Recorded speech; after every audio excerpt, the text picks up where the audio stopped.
Response अच्छा मिल रहा है. This is the first time we are inviting guests from outside. So आज हमारा मिक्स प्रोग्राम हो रहा है और ललित जी के बहुत फॉलोअर हैं. ललित जी से मैं व्हाट्सएप में करीबन 3 महीने से बैक एंड फोर्थ जा रही हूँ. जवाहर भाई बीच में आके गार्ड कर लेते हैं. तो कुछ रूल है हमारे जो मैं बताना चाहूँगी. मास्क पहना है, मैंने निकाल दिया, मुझे माइक चाहिए था. ये मैंडेटरी हो गया है 2 दिन से. दूसरा डिस्टेंसिंग मैंडेटरी हो गया है. I think most of you know ICC. There is a restroom here, so if you want to go there. Tea and coffee we have provided, but मेरा पानी गर्म नहीं हो रहा है. एनीवे, जवाहर भाई आ जाओ और please introduce Lalit. Okay, sure. Thank you.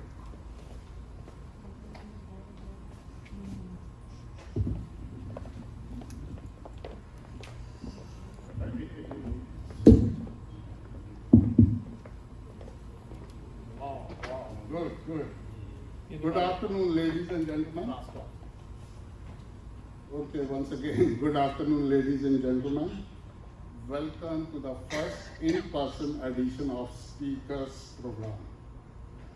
Today we have a very knowledgeable and dedicated to the cause person as a speaker, Mr. Lalit M Kapoor, and the topic is hypertension.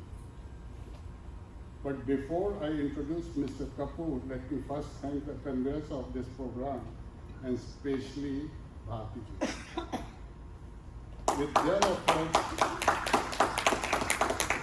You still don't know me, so let him continue. no, that's okay.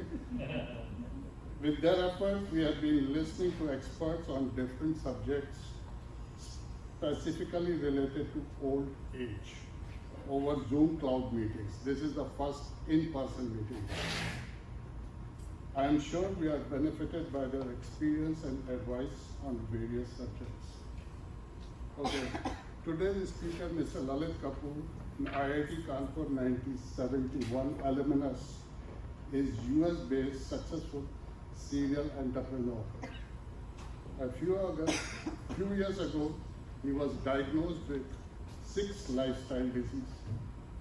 He came out of these by following a very scientific approach and strict dietary regimen.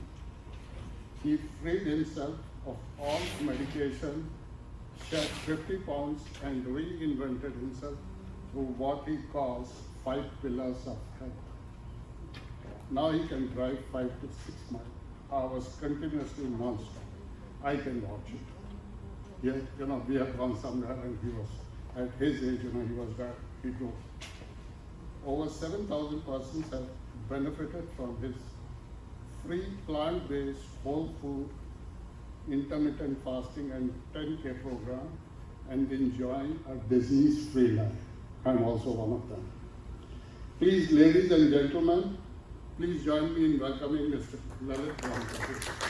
Lalit, please. Ladies and gentlemen, please join me in welcoming Mr. Lalit Kapoor. Lalit, please. Thank you very much. It all started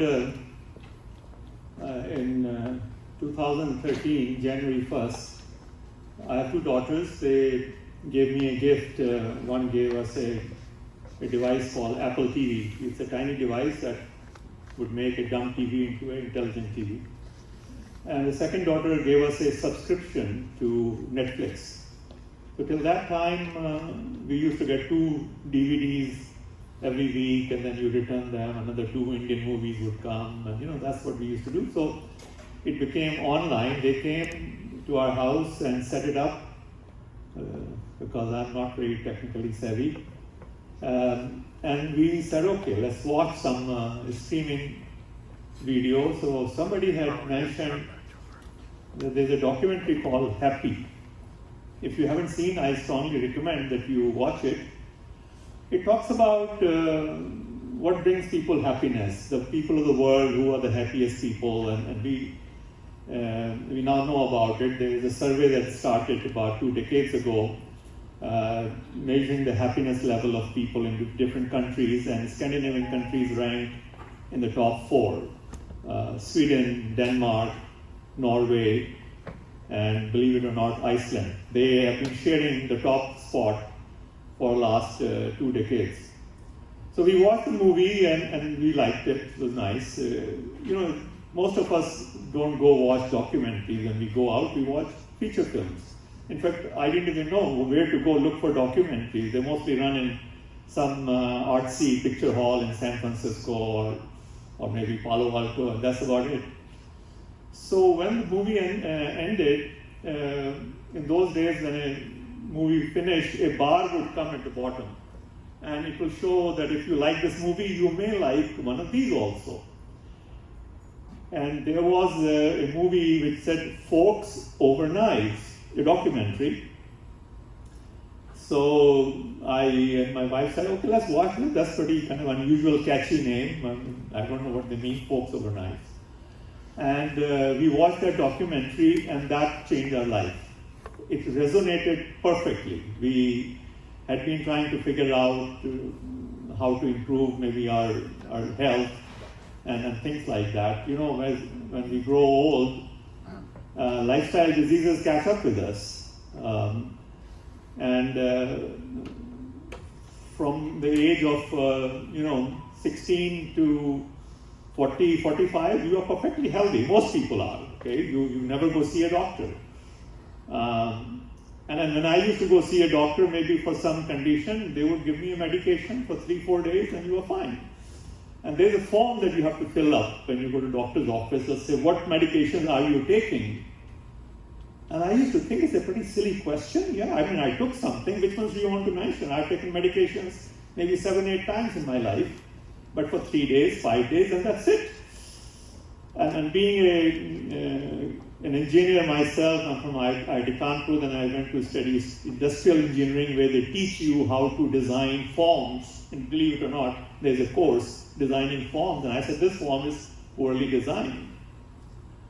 And then when I turned 48, I went to see a doctor, and he said, you have hypertension, you have high blood pressure. I said, oh, okay, so what should I do? So he said, what am I doing wrong? He said, no, here's a medication, and you'll be fine. So I said, how long should I take it? He said, he smiled at me. He said, what do you mean, how long? You have to take it the rest of your life. So that age 48 kind of dawned on me that those forms were not wrong. I was wrong. These forms were asking what chronic medication you are taking. So, 100 years ago, our problem was not lifestyle diseases. Our problem was infectious diseases, cholera, typhoid, smallpox. And then they came up with antibiotics. So you took antibiotics and you for 5 days, and your disease gets cured. They came up with vaccination. You took vaccine, and you were set for smallpox for the rest of your life, or for polio or other things.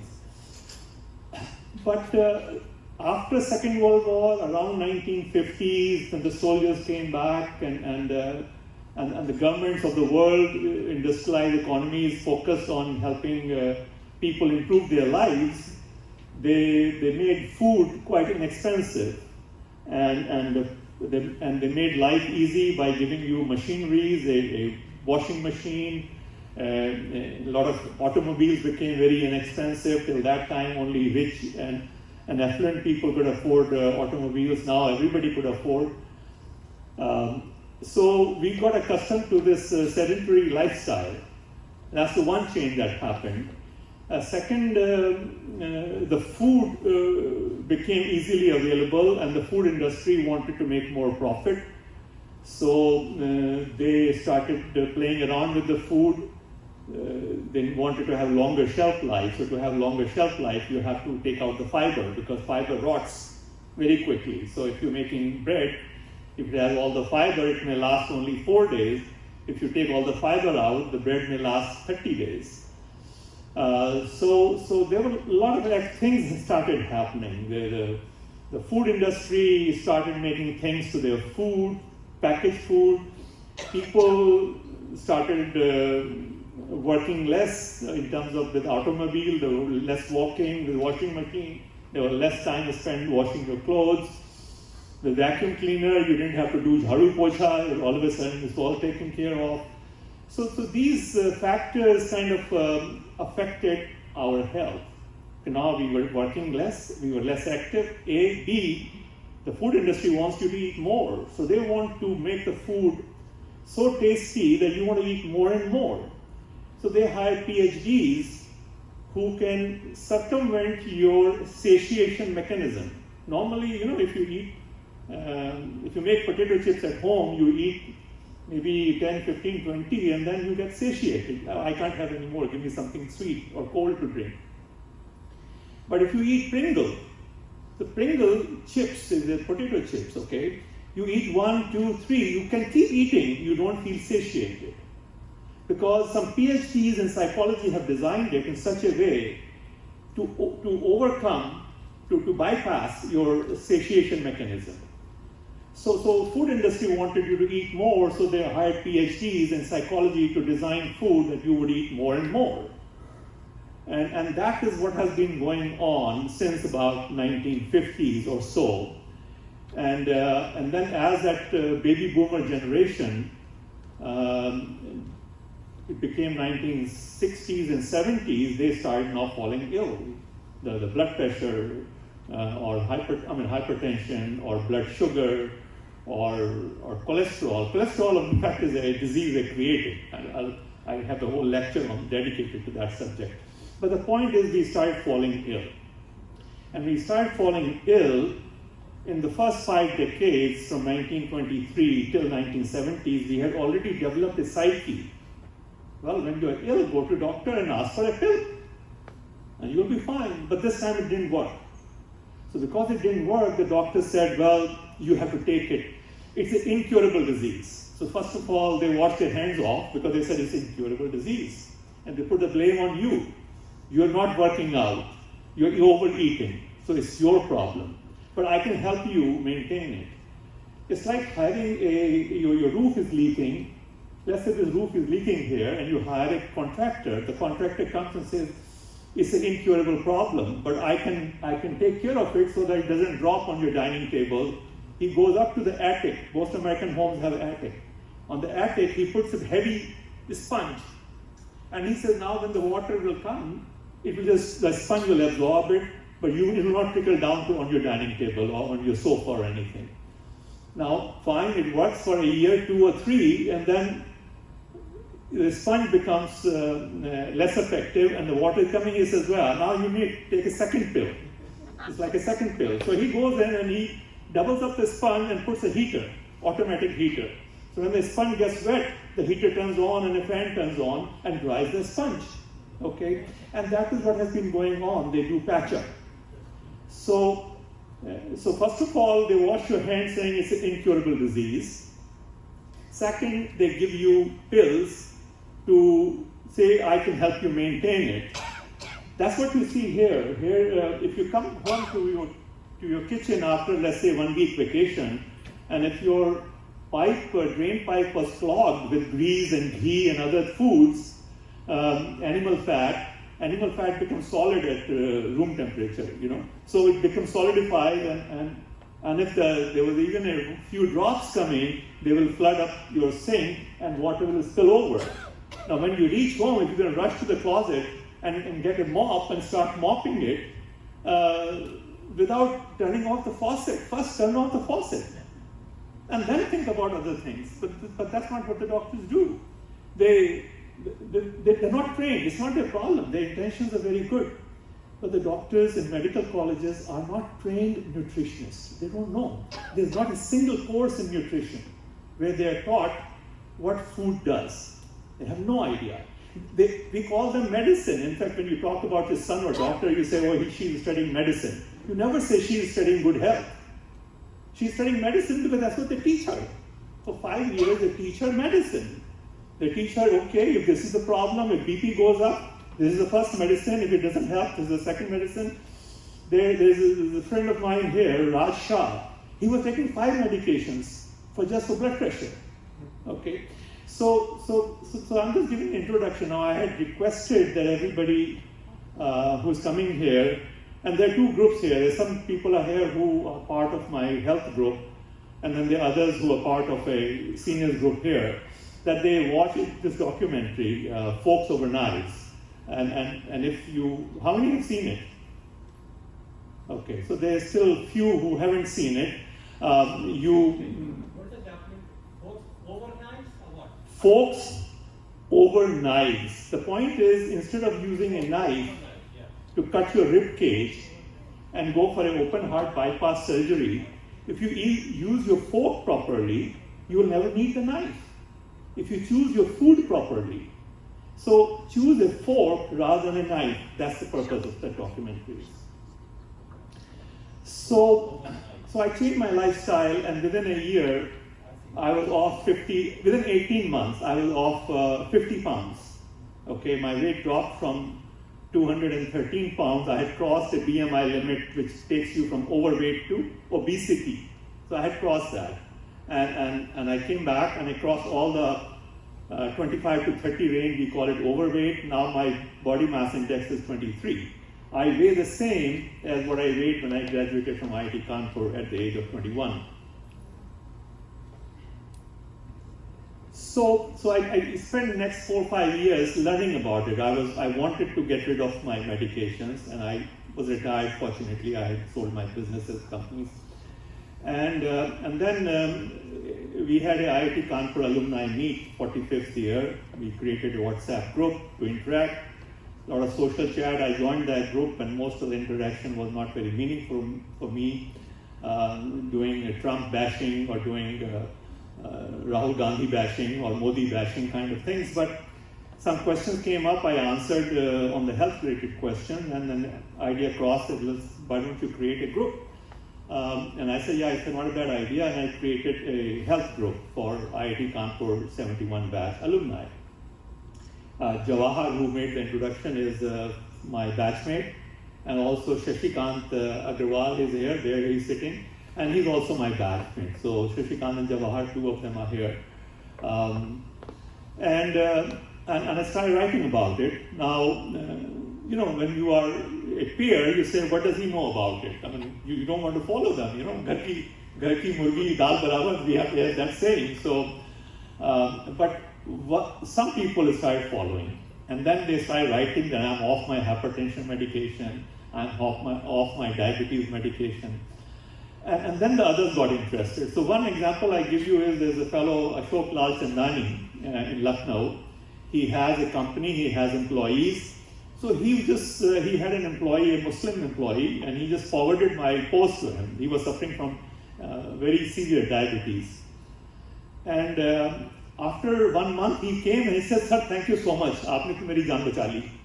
मैंने कहा मैंने क्या किया? मैं कहा sir आप मुझे post भेज रहे थे, मैंने फॉलो करना शुरू कर दिया और मेरी डायबिटीज ठीक हो गई है. Now Ashok said, sir, my goodness, I'm suffering from diabetes. I have never done anything, but you have cured it. Okay. Anyway, so this is how it started, and then one thing led to another. People asked other people to join, and I have gone through 85 different groups, WhatsApp, Facebook, Telegram groups, and I take a new group every month, and we have about 2,500 people who join every month. So I have now 19,000, in fact the number is 19,906 as of today, who are actively interacting with me on social media. And thank you. So we will now start the discussion, and this is first slide talks about that you really need to focus on the cause, not handling the symptoms and not worrying about the symptoms. That's for slide 2. Next slide. Yeah, this is an interesting one that, you know, before you heal someone, ask him if he's willing to give up things that made him sick. So it's the same thing. And if you don't want to give them up, then you can't be healed. Okay. We'll go to the next slide. Okay. Next. Okay. So here's some quotations, historical quotations about blood pressure. While there is some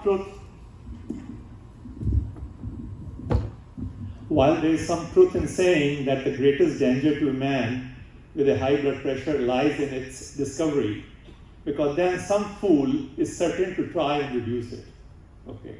This was said by Professor John Hay, and it is very true, very true. The doctor's focus is on giving you medication and trying to reduce the blood pressure. The thing to understand is we have 30 trillion cells in our body, okay? And when you look at cellular level, each cell has only two purposes in life. A, the cell wants food, wants nutrition. And if he's going to take food, he needs to poop out, okay? So he needs to get rid of the waste. Now, if your food is not right, then the cell will become unhealthy. Or if the waste is not removed, the cell will become unhealthy. This is only two things. The second thing the cell wants, once he is full, he wants to procreate, he wants to reproduce, just like human beings. When our tummy is full, we want to have sex. If your tummy is not full, your sex is not on your mind. On your mind is, how can I get food? I need to make food, I need to buy it, cook it, or cross the border into animal territory. Food is most important. So that's the point here, is that your body is trying to compensate for your lifestyle by increasing the blood pressure. It is the right thing to do for you. And if you reduce it, you mess it up. Okay? And this professor said, second, hypertension may be an important compensatory mechanism, as I was just saying, which should not be tampered with, even if we were certain that we could control it. This is by Paul Dudley White, okay, a US cardiologist. The third one is people with mild benign hypertension. For 70 years, we defined hypertension as benign or mild if it was up to 210/10. Okay.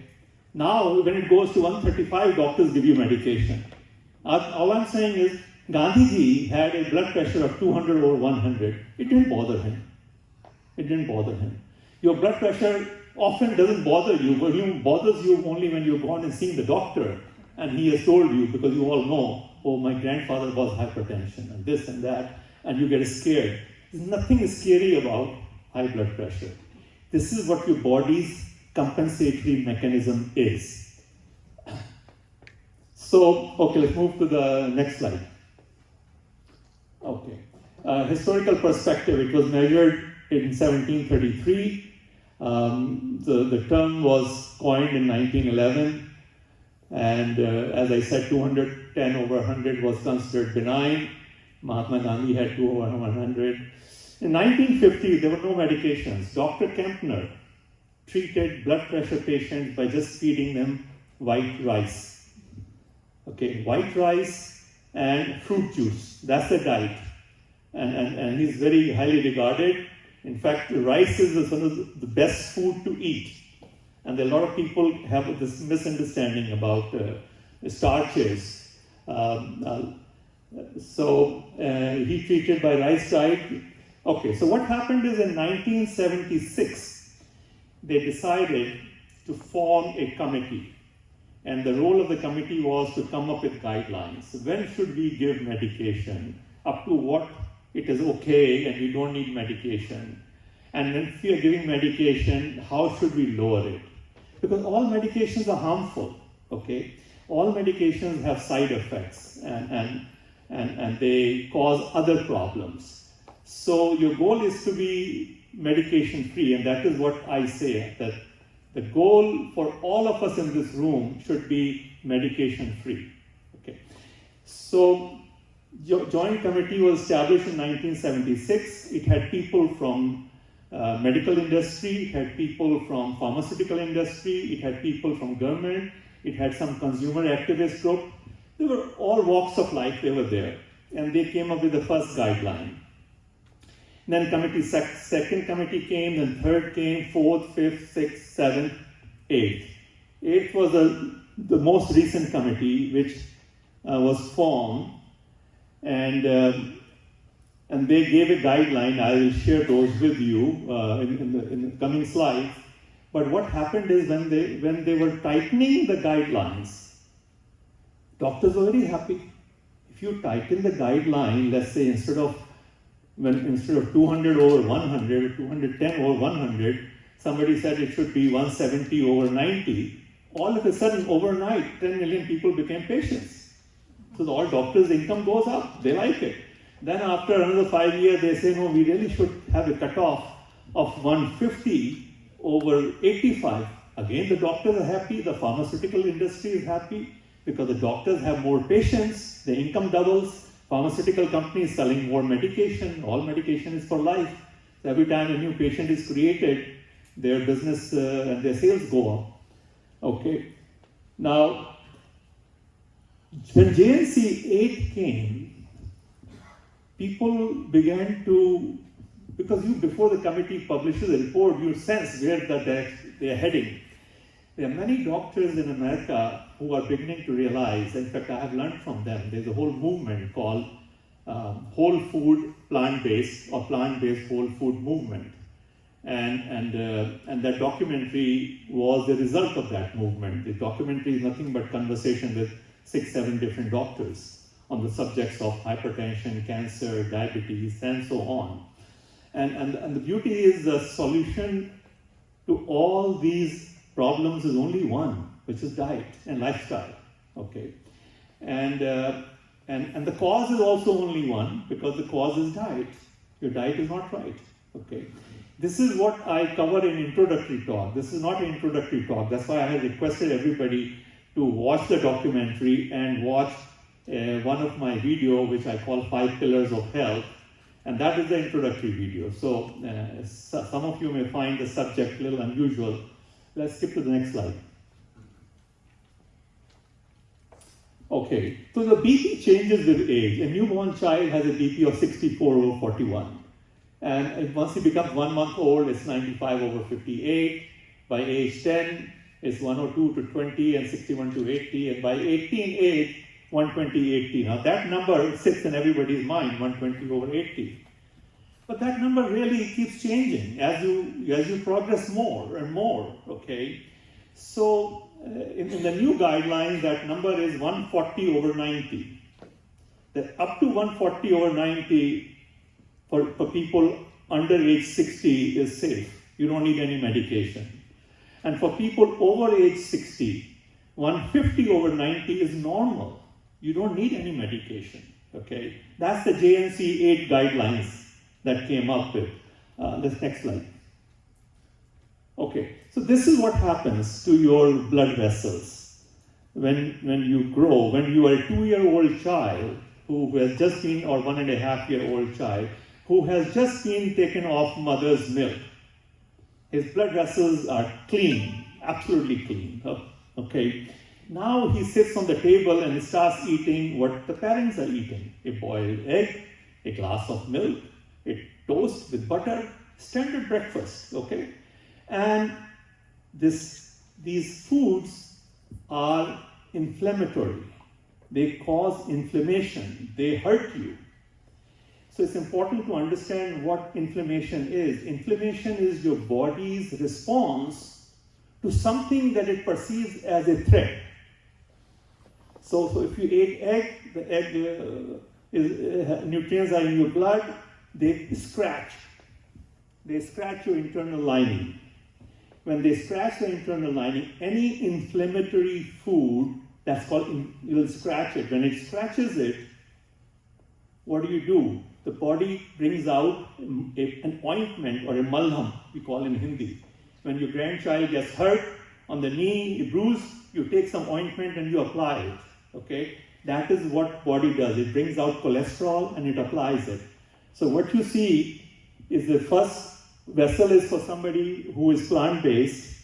Second is somebody who is vegetarian because he's consuming milk and dahi and cheese and those things which are inflammatory. And the third one is who's a meat eater. So he has a lot of inflammation. So now you see that the opening has become tighter. And this is, when the opening is tighter, and the blood pressure is, the body needs to move certain amount of blood, about 5 liters, throughout your body every second. So for same amount of blood or liquid to flow, you have to increase the delta pressure. See, either the tube size needs to be bigger, but if tubing effective opening has become smaller, the pressure has to go up. It's as simple as that. Okay? I mean, all the engineers here will understand, and those who did physics in the high school will also understand that for the same amount of fluid to go through a pipe, if the pipe diameter is less, you need higher delta pressure. If diameter is more, you need less delta pressure. So that is what happens. This is what is happening to everybody here. When they had Vietnam War, the soldiers who were dying, they were young. They were 18, 19, 20-year-old boys, and mostly boys and some girls. When they died, they did autopsy. And they looked at their blood vessels, and they found that they already were where the vegetarian thing is saying right now. They were already beyond that. So this thing is called, we call it plaque buildup, but it is, the technical term is atherosclerosis. Atherosclerosis, okay, deposits in your internal lining. Let's put next slide. Okay, factors affecting BP, effective opening of the blood vessels, friction of the blood vessels, internal lining. The friction will also dictate how much blood pressure is needed to pass the fluid. Amount of blood also affects that, okay? So you have 5 liter blood. If you take a diuretic pill which makes you pee a lot, your blood water level comes down. So instead of 5 liter, now blood is only 4.5 liter. Your blood pressure comes down. Blood viscosity. When you eat a lot of heavy food, oily food for lunch or dinner, that your blood becomes very viscous. There are pictures that show the blood is hardly getting by because it's very highly viscous. Okay, and then malleability of the blood vessels. See, when you take a balloon, a long balloon that they make shapes out of animals and other things, if you press it on one side, on the other end it will expand. So the balloon skin can expand easily. Similarly, when the blood goes out every second, heart pumps it, the skin slightly expands. When it expands, the blood goes through, then it shrinks, expands, shrinks, expands. So if you look at it in a microscope, every blood vessel is going like this. Okay. Now, if your external surface of the blood vessel becomes hard, we call it calcification, then it is not able to expand easily, and you need higher blood pressure to pass the same blood. So this is how the blood pressure gets affected by different factors. Next slide. So there are about 70,000 miles of blood vessels in your body. Okay, if you put them end to end, if you split them open, it's like 6 to 8 tennis courts. So there is that much area through which all the nutrients are being passed every second. Your heart beats 60 times a minute. Every time it is passing fresh supply of nutrient. So the area through which that nutrient is passing through is 6 to 8 tennis courts. Now, as you build these plaques, the available surface goes down, down, down. By the time you are 50, you have almost half of your blood surface of those tennis courts are full of plaque. So when they're full of plaque, the nutrition is not going through. The blood pressure is a symptom which is telling you that something is not right in your body. Okay, 6 to 8 tennis courts. It's a single cell layer. It's called endothelial cell, and the whole thing together is called endothelium. Of all the 8 tennis courts are called endothelium. And endothelium is the largest organ in your body and one of the most important organ. It's a single cell layer, and the blood is flowing. And now, if these cells' beauty is that they release nitric oxide. Okay, we'll come to that. Let me just finish this. So it reduces the effective opening. Endothelium releases nitric oxide, making blood flow smoothly. When you eat salt in diet, it increases the volume of blood because it retains water. Fatty food increases viscosity, calcification, arteries become harder. I discussed that earlier. Yeah, Doctor, Next slide. Kapoorji, cholesterol to the rescue. Can you please explain cholesterol to the rescue? Cholesterol to the rescue. Yeah, that's what I said. The cholesterol comes and it puts a layer. It's a malham. You're carrying a malham, and those children who keep getting hurt more and more and more, their mother will always carry some ointment. They know my child is going to fall, or my grandchild. So in their purse, you will see maybe 6 or 8 band-aids. Because, oh, he keeps falling every day and he's very naughty. Now, those mothers whose children never fall will maybe carry only 1 band-aid. So similarly, those people who eat inflammatory food, their blood makes more cholesterol. They're not going to need more cholesterol. This guy keeps eating eggs and keeps eating bacon and all these troublesome things. So his cholesterol level is high. Now, what do doctors do here? Number one, they reduce your blood pressure. Body is saying, I need more blood pressure to pass the blood. So what they do, let's move to the next slide, will come. Okay, let's talk about nitric oxide, because this is the one thing you learned today. It is sufficient to cure your problems. You have not read, I do recommend that please watch that movie and watch that 5 Pillars of Health, because that goes into detail of food. Today we don't have time. Looks like I'm running out of time. Nitric oxide is NO. It is not N2O, which is laughing gas, nor is it NO2, which is air pollutant. NO is a messenger that sends signal for arteries to relax and expand. I talked about the balloon example, the going on. And it also does other things like immune cells to kill bacteria, cancer. Next slide. Okay, so these are some other benefits of nitric oxide. Slow reverse arteries plaque, brain cell communication. I will skip this because we're short of time. Next slide. Okay, this is where the sources of nitric oxide are. You can go on, don't worry about the time. Okay, all right. So the thing is, green leafy vegetables is your best source. And most of us in India eat them very rarely. In our house, we ate saag maybe 3 times a month, 4 times a month. In India, when you eat salad, the concept of salad is एक प्याज को आपने काटा 20 slices में, एक टमाटर को काटा 10 slices में, और एक खीरा काटा और सर्व कर दिया नींबू के साथ. This is salad. Whether there are 2 people on the table or 10 people, the salad is same. I go to India and all the time, even now, after I've been out of India for 47 years, that is their salad. Okay. Salad in America is different. Salad is green leafy vegetables. So green leafy vegetables are very rich in nitric oxide. When you eat green leafy vegetables, beetroot, the best thing. Okay, so what I recommend that is you develop a habit of drinking a glass of juice before each meal. This is one change you make. Okay, a glass of juice before a green juice. Eat that green juice. Your BP will come down within a week. Of course, cut down the things which the faucet you have to close, so that bacon and ham, salami has to go. Number 1, cheese, doodh, dahi, that also has to go. So you need to become plant-based. And second, you need to become whole food. This is what I discussed in the 5 pillars. There's a difference between refined food and whole food. Sugar cane is whole food, very good for you, but sugar is not good for you. So peanuts are very good for you, but peanut oil is not good for you. Okay? So you need to eat food which is whole, from which nothing has been removed. Number 1. Number 2, which is not highly processed. In processed food, they add things. I talked about the PhDs trying to circumvent your satiation mechanism so that you will eat more. Don't eat packaged food. Okay?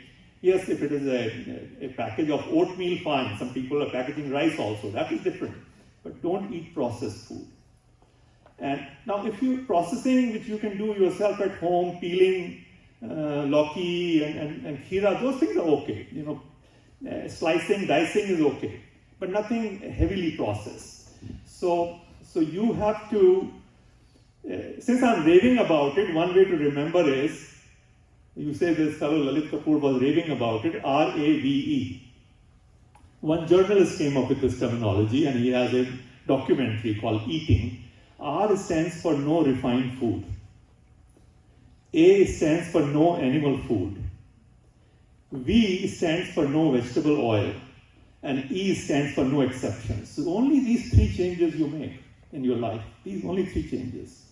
Your BP will drop within a week, I'm telling you. Now we'll talk about here that a lot of you are taking medication which you should not be taking to begin with. I'll cover that point. Okay, here are some medium NO producers. Potatoes is good for you, okay? Strawberries, eggplant, celery, melon. So these are medium sources. But add these to your diet somehow or other. Cauliflower, try to eat fresh. In the morning, make a bowl of fresh vegetables, cauliflowers, baby carrots, and cucumber, and leave it wherever you go. If you go through, I mean, most of you are retired, so you have a passageway. You go in my house from master bedroom. When we go through kitchen practically to go to other family room and other places. Put a plate there. I have to finish this by tonight. Okay. Other thing that you need to add, since I wasn't planning to cover that, is flax seed is very important. You need to get omega-3, okay? And you need to have flax seed. So add flax seed to your juice, that's fine. Or chia seed or hemp seed. Any of those seeds are good. So in India, we don't eat enough seeds and we don't eat enough nuts. Walnuts are very good. They have omega-3. Next slide. Okay, now let's talk about it. So I discussed briefly that this JNC was formed and JNC 8 was coming with their new guidelines, and people began to realize what they're going to be doing. They're going to be making it more lenient. So this is now, I covered that as the politics of food, okay? I devote whole week talking about it. That what is happening here is the people realize, all these doctors realize, not doctors, the doctors were sitting here. These are people who have American Medical Association. These are the policy makers at AMA or American College of Physicians or other organizations, okay? Their interest is to look after their members. Their members are doctors. So they want to make sure that our doctors' income remains well. They're not subject to lawsuits. They don't face any problems. They're not interested about consumers. Okay? So they said, I think we don't need a Joint National Committee anymore. They realized that their funding is going to be lenient, and doctors will suffer and pharmaceutical industry will suffer. So the wheels started moving. And they said, I think we should abandon this committee anymore. Let this be. And they dissolved the committee. And they said, we let American Heart Association dictate these things. And American Cardiologists Association or American Association of Cardiologists. It's like asking a fox to look after your hen house. Isn't it? Yeah. So the people at GNC were so turned off that they went ahead and published their guidelines anyway. So they are conflicting guidelines. Same thing happens in other diseases. When you talk about diabetes, it's going on all the time. I see people taking medication who should not be taking medication. There are doctors, there are revised guidelines which have said that don't control it.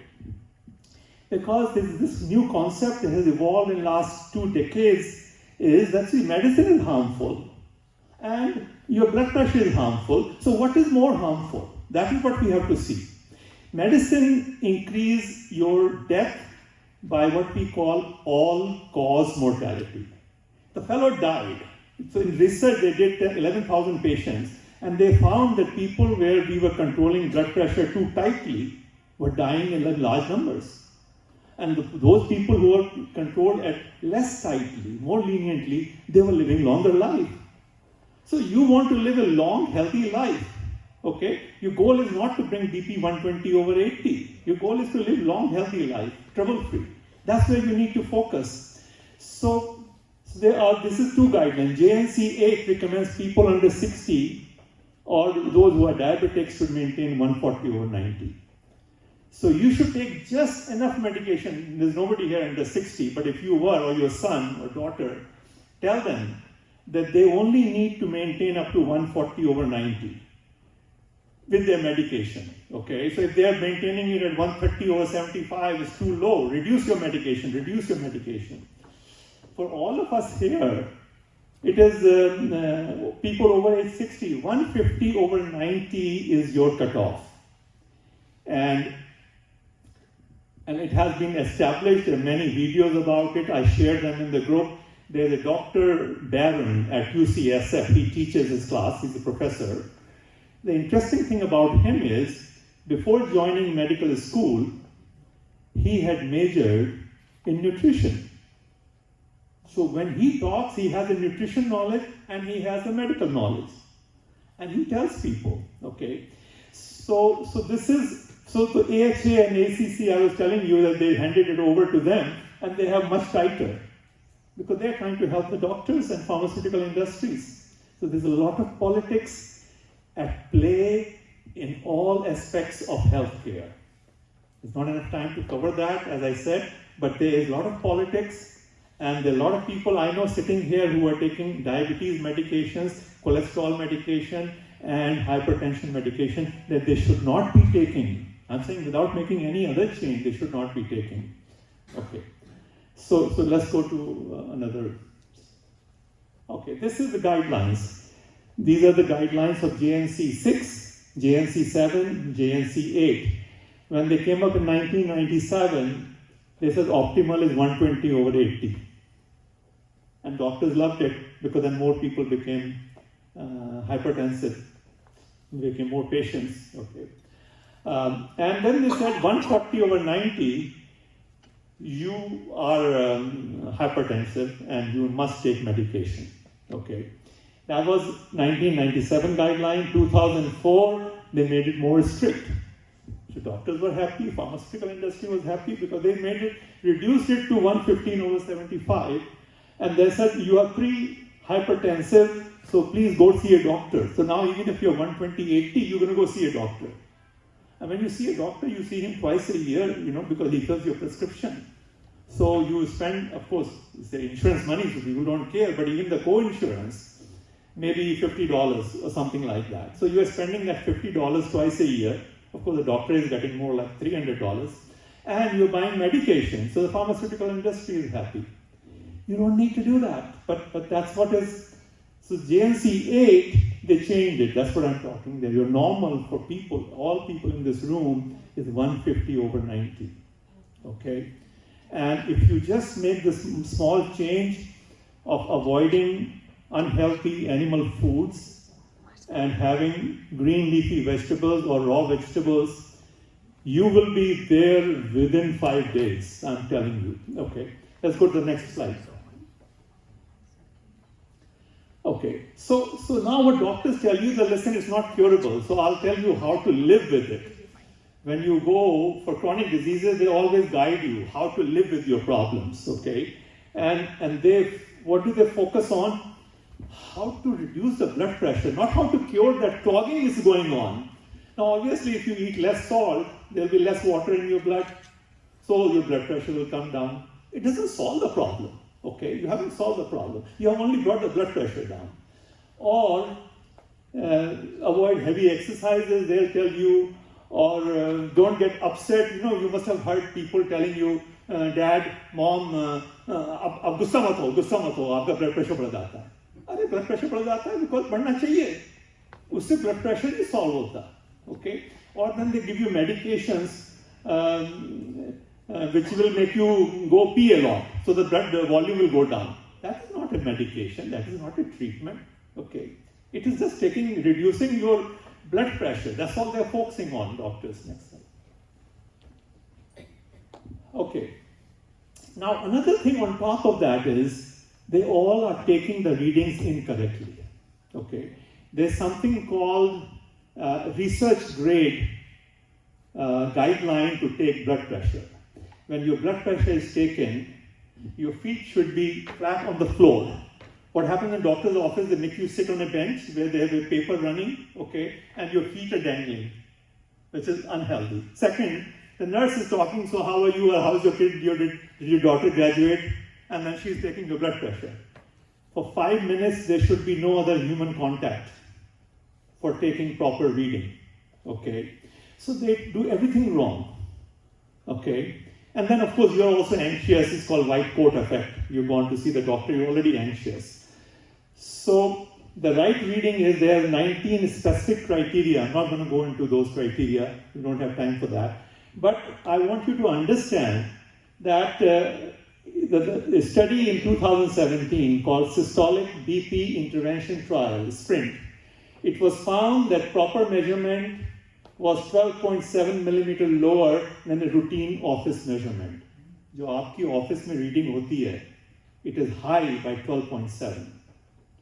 So first of all, they're trying to reduce your BP to 120 over 80, which is wrong.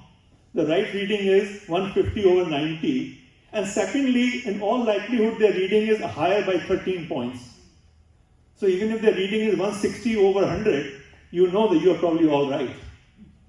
Okay. So the proper measurement, the way it is taken for research purposes, is they take a reading, there's nobody in the room, they take reading every 5 minutes, and they record the lowest reading. So when you take a reading, always take 3 readings, and the lowest is your correct reading. There can be many reasons for BP to go up during the day. Okay, you drink coffee, it goes up. Coffee has a half-life of 6 hours. So if you take coffee at 4 o'clock in the evening till 10 o'clock, the coffee's effect is there more than 50%. Okay, so BP will be high. In the morning when you get up and drink water, the BP increases with water. BP increases when you go into the shower. There are many reasons for BP to go high, but there's no reason for BP to come less than what it truly is.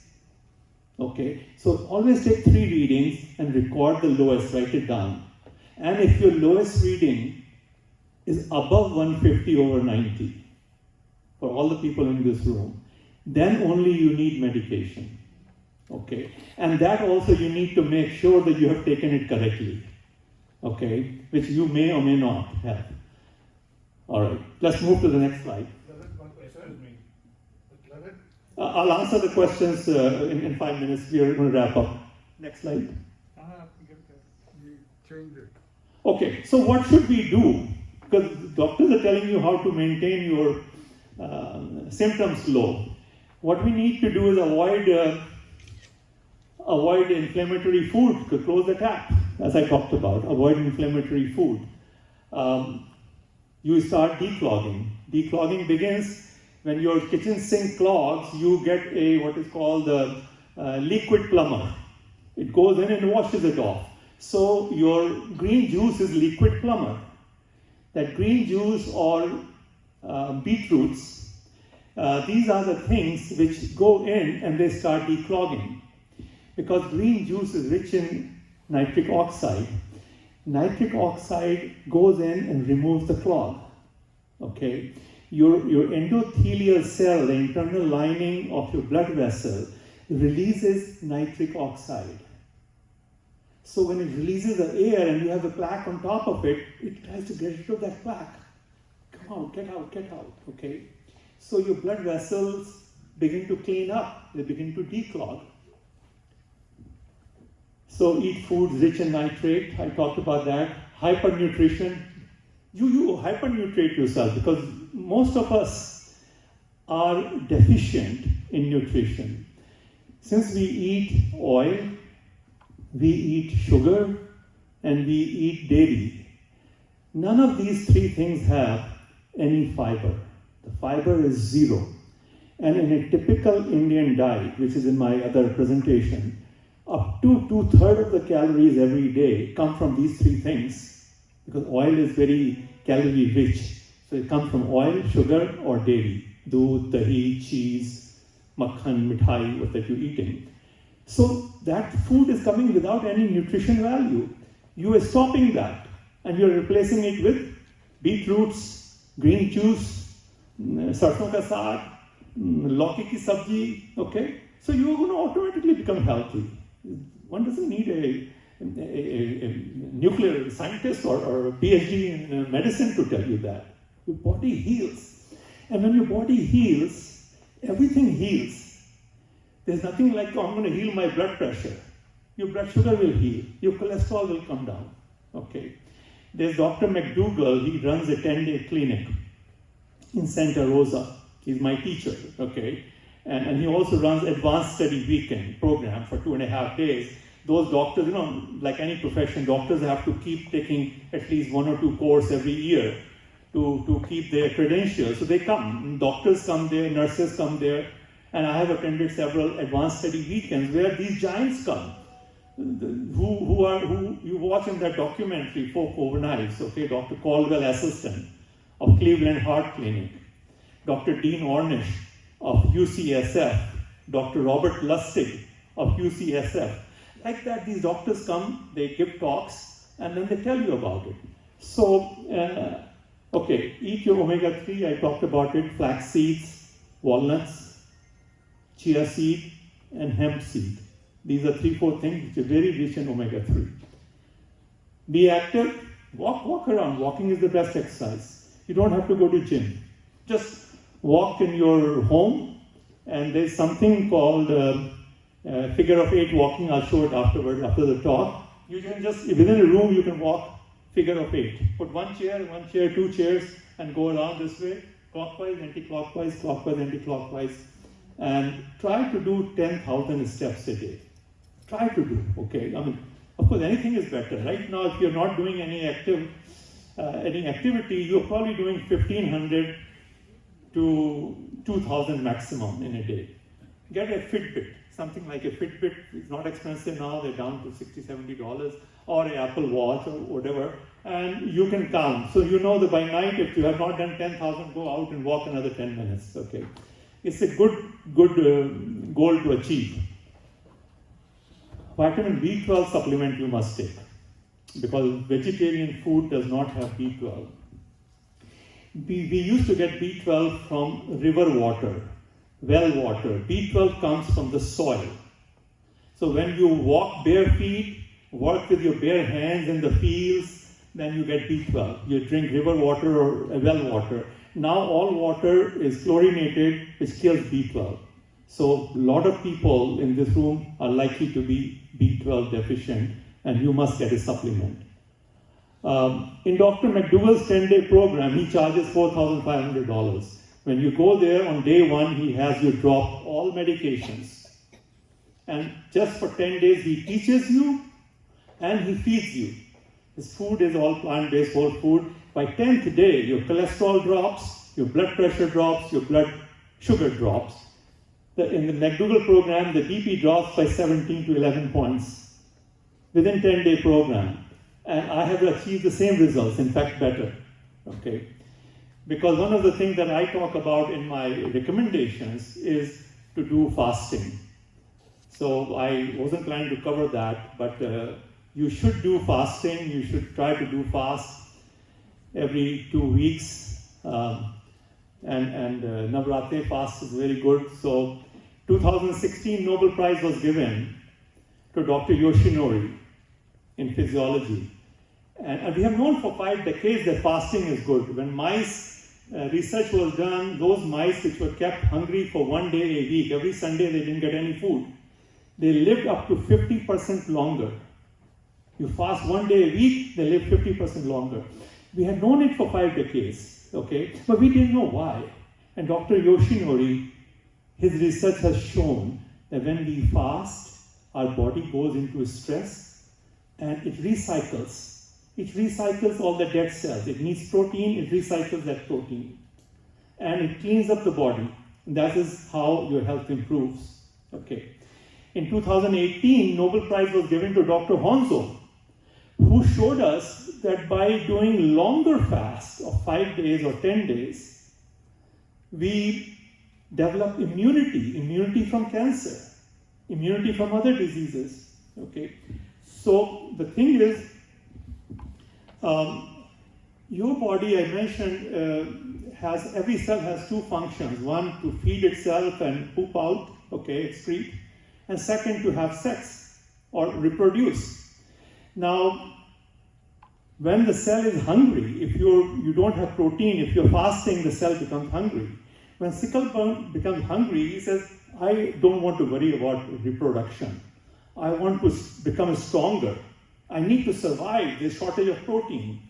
And your cell becomes stronger. So when you're going for chemotherapy, normally chemotherapy, you kill the cancer cells, you also kill some healthy cells around the cancer cells. Now when you do long-term fasting, your other cells have become stronger. Only cancer cell dies, healthy cells don't die because they have become stronger. So fasting depriving protein is very helpful for curing cancer and curing other problems. Okay. So you do Navratri fast. I changed that 10 to 9 days in my guidelines because we have a rich culture. We have been doing Navratri fast. And in Navratri fast, you take only one meal in the evening, a small meal of sabudana or tapioca. Why sabudana? Sabudana has literally no protein. It is very difficult to find food which has low protein. There's protein in everything. And the problem is the food industry has told us, you must eat protein, you must eat protein, you must eat protein. It is very unhealthy. It is very unhealthy to eat protein. Okay? It is very difficult to escape protein. And for fasting days, you want to escape protein. Because if you've kept fast for, let's say, 24 hours, if you take your meal, which is low in protein, the effect of fast is extended by another 12 hours. So have tapioca is a godsend. Have tapioca pudding, make it with coconut milk and date, okay? And have tapioca khichdi, make it with some dhania and a few other aloo in it, okay? And it's fine. So the point is fasting is very important. If you would start that would be good, or just watch that video. These are new things that came in 2016, 2018. Because of my Indian background, I was quick to adopt them. American Dr. McDougall has not adopted that. Okay, Dr. Dean Ornish has not adopted that. Okay, they will. The thing is, nobody makes money out of it. There's a USC, University of Southern California in LA. They have a longevity center. His research, Dr. Walter Longo, Italian, his research is how do we increase people's lifespan?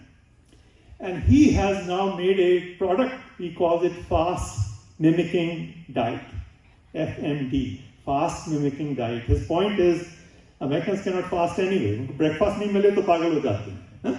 So he said, let me come up, and he has patented it, and they sell it, they charge a lot of money for it. So he is now recommending all cancer patients going through radiation or chemotherapy should eat fast mimicking diet. There is a concept of making you cancer-proof, okay? Immunity, building your immunity so that you will never catch cancer.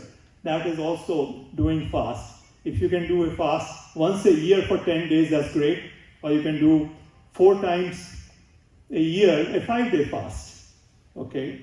So I fast every Monday. And then once a month, I do a 48-hour fast. Once in 3 months, I do a 72-hour fast. And this is dry fast, no water, nothing, okay? It's very and very easy. Once you start doing it, it becomes very easy. Because when you fast, your mind becomes sharper. Your body becomes sharper. It's like your body is telling you, hey, I'm running out of food, go out and run and think clearly and go catch some, get some food or catch some rabbit or chicken or something like that. All right. So, I should be finishing now. Okay, I already talked about the bias in research. I will not cover this. It's a separate topic. Okay, these are some of the guidelines that I said for taking your accurate reading. You have to follow. I have pointed some 7, 8 of them. Okay, the last line is important. In a recent study in 20 cities, 20 clinics showed that all readings that were over 140 over 90 at the doctor's office, 36% of the people had normal second measurement. So more than 1/3 of the people coming out of doctor's office were actually not BP patients, and doctor called them as BP patient. Okay, concluding remarks. Hypertension is a curable disease, and people get off within a month, 2 months maximum. It's caused by inflammatory diet and sedentary lifestyle. When we change that, body recuperates and disease goes away. Avoid all animal food, including dairy. Avoid all refined and highly processed foods, including oil and sugar. Consume 1% of your body weight in fruits and 1% of your body weight in vegetables each day. Then the question comes, how do you take so much of palak or saag or, so just make a juice. Juice makes it easy. You can have a glass of juice before every meal. you don't have to think about it. And then when you have a glass of juice, something else you'll eat a little less anyway. And most of us are overweight anyway, okay? So there's some cases that if you're underweight, you don't need to take 3 glasses, you can take 2 glasses of juice. Make sure you get omega-3 and B12 supplements. Only those 2 things we need to watch out. Get out in the sun for vitamin D. Vitamin D supplements are not very good. They are problematic, they're controversial. They won't tell you about it, but vitamin D supplement can lead to kidney stones. So it is best to get vitamin D in sunshine. And you don't need it every day. You get it in the summer, it will last you through the winter. Or on a Saturday, Sunday, you spend maybe 2 hours in the sun, 5 days in the week, you don't take it, it doesn't matter. It's cumulative, okay? So get out in the sun. Stay active, do 10,000 steps a day. Okay, this point I will cover.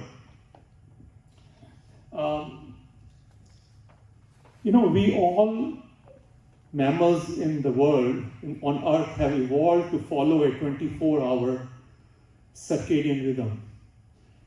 On average, the sun is there for 12 hours and then moon is there for 12 hours. So our body is accustomed to, for millions of years, following a circadian rhythm. Okay, every cell has that circadian rhythm. And in our hypothalamus, we have a master clock. Now, how does this master clock tune itself with the outside clock? 2 things, most important. Number 1, the blue light. When we get up in the morning, our retina has a protein called melanopsin. That protein senses blue light. So when we get up and look outside, our body knows it is daylight now, okay? And in the night time, when the daylight goes away, body knows that it is now end of daylight. So what does body do? When the daylight is coming, body increases the cortisol hormone, okay? All our glands work on these circadian rhythm. So it starts releasing, in fact, 2 hours before sunrise, it starts releasing cortisol. Cortisol is get up and go hormone, okay? And you become active, you get up and go and walk. In the night time, it lowers the cortisol and raises melatonin. So melatonin slows you down, makes you fall asleep, okay? So what is happening is that we are facing 2 problems. Number 1, in the night time, we have now started watching TV, which releases blue light, or your cell phone or computer screen. And that cell light confuses the body, says, oh, it's still daytime, I'm still getting blue light, it must still be daytime. Okay, number 1. Number 2, we eat late. Our ancestors finished dinner before it was dark, because there was no light. I mean, before 10,000 years ago, or before candles came, it was only the daylight. So I think it's chauka khatam kar lo. You finish your kitchen work, wash all your dishes or whatever, before it got dark. Because in dark you can't do anything. So our body is accustomed to eating before it gets dark. Now when you eat food at 10 o'clock or 9 o'clock, body says, no, I think it's still daytime. Because the food is coming in. So it still must be the 12-hour daytime. So it gets confused. And when body circadian rhythm gets confused, all the hormones release gets confused, and all the problems come. So there's an Indian doctor, Dr. Sachidananda Panda at UC San Diego.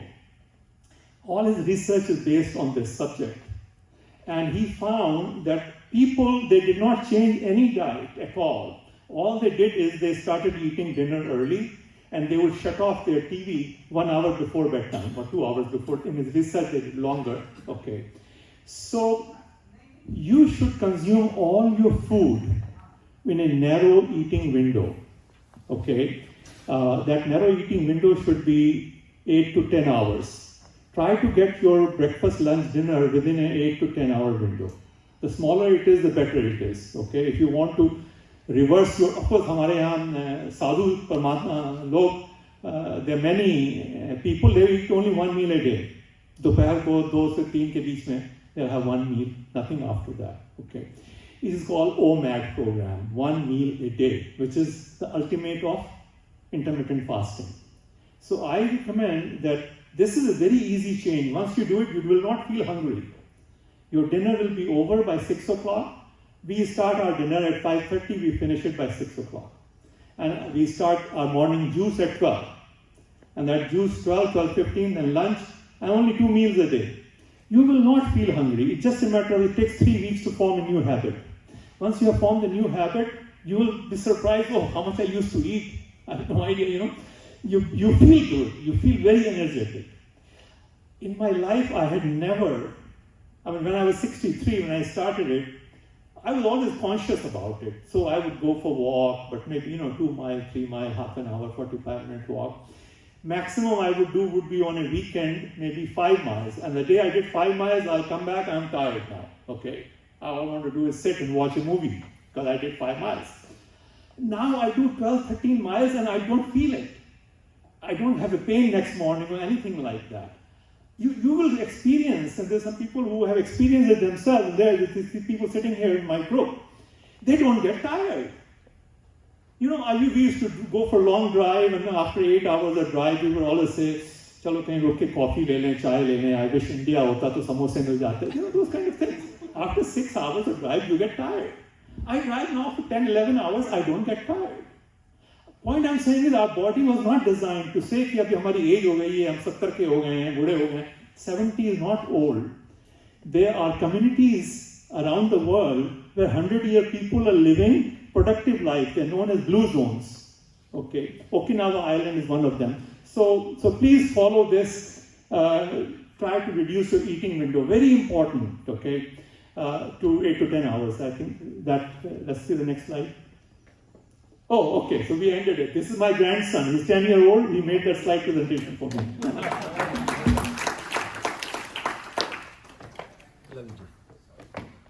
I just want to say that whatever he has said, last year I tried it, my BP has never been lower. Actually, I'm concerned it's too low now.